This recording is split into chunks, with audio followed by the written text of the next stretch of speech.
Salam sejahtera saya ucapkan kepada doktor dan rakan-rakan kelas. Jadi hari ini kumpulan kami akan membentangkan artikel yang bertajuk Peers and Delinquency, Juvenilized Gangs and Group, iaitu chapter 8. Artikel ni dimulakan dengan perbincangan mengenai hubungan rakan sebaya, iaitu bagaimana hubungan ini dapat mempengaruhi tingkah laku. Seterusnya, bagi memahami lebih lanjut mengenai artikel ini, penulis ada menyatakan definisi, sifat dan struktur geng nakal. Di akhir penulisan pula, penulis memaparkan mengenai teori pembentukan geng, iaitu sejauh manakah aktiviti geng ini dan juga usaha-usaha yang dilakukan dalam mengawal aktiviti geng ini.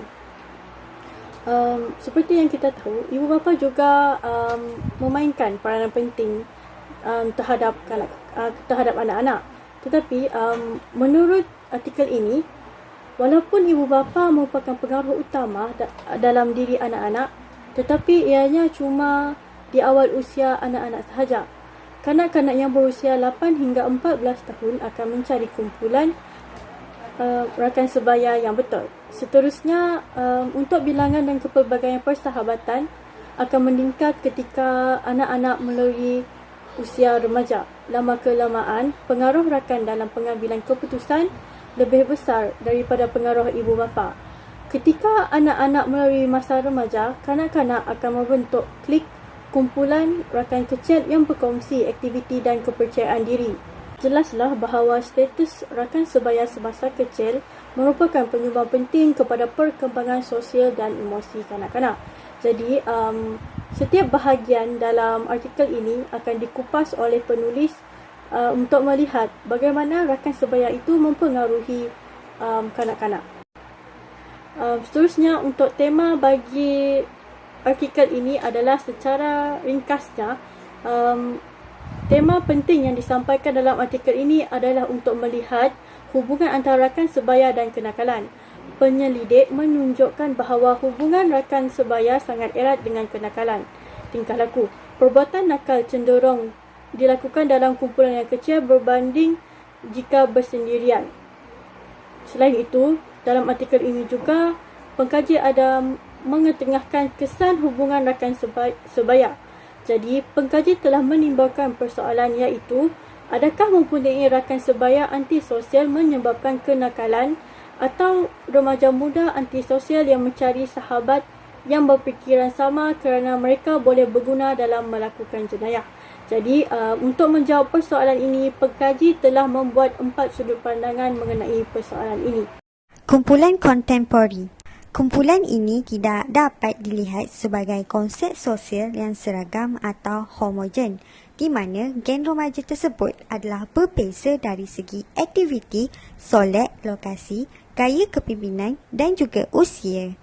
Dari segi keluasan, terdapat peningkatan jumlah anggota geng di sesuatu kawasan, di mana kerajaan persekutuan telah memberikan dana kepada pihak geng tinjauan belia negara bagi mengukur segala aktiviti geng yang terdapat di seluruh Amerika Syarikat.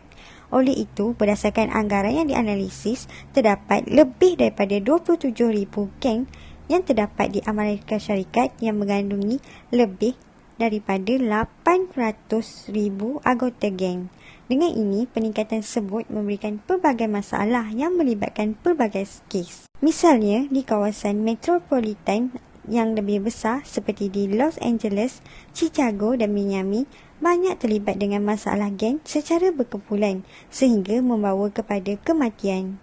Selain itu, bagi lokasi pula didapati geng secara berkumpulan di kawasan yang terletak di bandar-bandar kecil, daerah pinggiran bandar dan juga kawasan luar bandar telah berkembang dengan lebih cepat berbanding di kawasan bandar.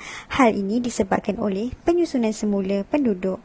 Maka itu, kawasan bandar yang lebih besar dan daerah pinggiran yang tetap menjadi lokasi utama bagi tumpuan aktiviti geng secara berkumpulan. Seterusnya adalah penhijrahan. Kekuasaan yang lain memberikan impak yang buruk dan ancaman kepada masyarakat lain, di mana pemindahan yang dilakukan oleh geng secara berkumpulan ini bertujuan untuk melakukan jenayah, di mana mencari pelanggan baru untuk menjual dadah dengan harga yang lebih lumayan. Mengapa remaja menyertai kumpulan atau dikenali juga sebagai geng? Penubuhan sesebuah geng tidak tertumpu kepada individu daripada kelas-kelas tertentu sahaja. Sebaliknya, penubuhan sesebuah geng ini mereka lebih kepada memfokuskan kepada matlamat kumpulan mereka, iaitu sebagai persediaan kepada individu untuk menjalani kehidupan yang baru sebagai seorang remaja.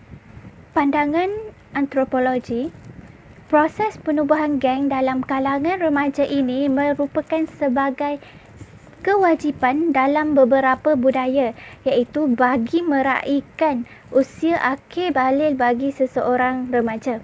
Tujuannya adalah untuk membantu merapatkan jurang antara zaman kanak-kanak dengan zaman remaja. 5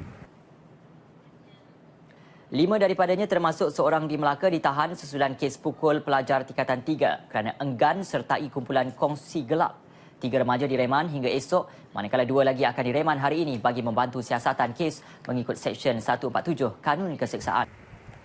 Berdasarkan video tadi, kita dapat lihat bahawa mengapa remaja memilih untuk terlibat dengan penubuhan geng.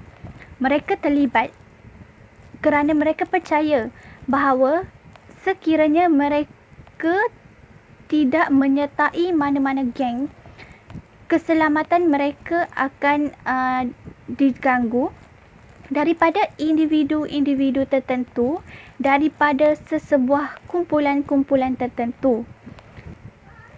Remaja perempuan juga tidak terkecuali terlibat dengan kumpulan geng ini. Dengan tujuan yang sama, mereka melibatkan diri dalam kumpulan ini adalah untuk menjaga keselamatan diri mereka daripada diganggu oleh orang-orang sekeliling mereka. Remaja perempuan akan merasakan diri mereka dalam suasana yang selamat, yang mana mereka dijaga dan juga dilindungi oleh antara ahli-ahli yang lain, walaupun kebarangkalian mereka dipergunakan oleh remaja lelaki daripada kumpulan yang sama adalah tinggi, kerana tidak ramai remaja perempuan yang melibatkan diri dengan aktiviti kumpulan geng. Mengawal aktiviti geng. 2 kaedah yang boleh digunakan bagi mengawal aktiviti geng iaitu melibatkan agensi keadilan jenayah dan khidmat sosial masyarakat. Terdapat 3 bentuk asas kawalan geng. Yang pertama adalah program perkhidmatan belia yang mana merupakan kaki tangan polis tradisional yang diberi tanggungjawab untuk mengawal kumpulan. Yang kedua adalah geng maklumat di mana satu atau lebih pegawai polis belia yang diberikan secara eksklusif untuk mengawal kerja geng. Dan yang ketiga adalah geng unit yang mana ditubuhkan adalah semata-mata untuk tawaran kepada geng yang bermasalah. Seterusnya adalah usaha kawalan masyarakat. Terdapat pelbagai program peringkat komuniti dirancang bagi menghadkan aktiviti geng.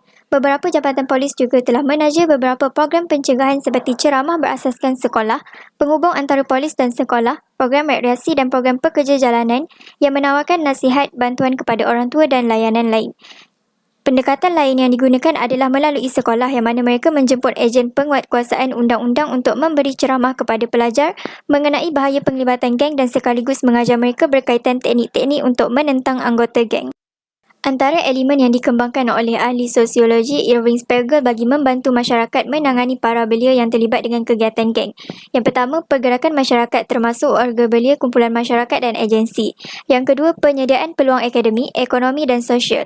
Latihan khas sekolah dan program pekerjaan khususnya bagi anggota kumpulan yang lebih tua dan tidak bersekolah yang bersedia untuk meninggalkan kumpulan atau penyertaan dalam aktiviti geng jenayah yang mana disebabkan oleh banyak faktor seperti kematangan dan keluarga.